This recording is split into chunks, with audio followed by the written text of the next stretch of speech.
నమస్కారం. ఈటీవీ 360కి స్వాగతం. ముందుగా ప్రధానాంశాలు.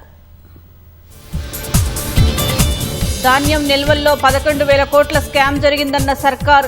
కొంతమేర ధాన్యం రికవరీ చేయించామని మంత్రి కోమటిరెడ్డి వెల్లడి. రాష్ట్ర విభజనపై ఎన్డీఏ ఎంపీల వ్యాఖ్యలు సరికాదన్న మంత్రి పొన్నం. ఎంపీ తేజస్వి మాటలను కావాలని వక్రీకరించారన్న బండి సంజయ్. కాంగ్రెస్ బీఆర్ఎస్ సభలతో ఎలాంటి రాజకీయ ప్రభావం లేదన్న బీజేపీ.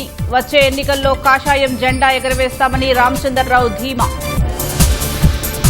సమ్మె విషయంపై ప్రభుత్వం నుంచి స్పందన లేదన్న ఆర్టీసీ జేఏసీ. ఇప్పటికైనా సమస్యలు పరిష్కరించాలని డిమాండ్.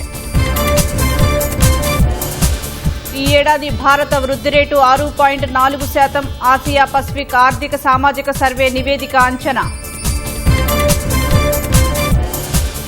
పాక్లో జరగాల్సిన రెండో విడత చర్చల్లో ఇరాన్ పాల్గొనడంపై సందిగ్ధత. అధికారికంగా ప్రకటన చేయని టెహ్రాన్.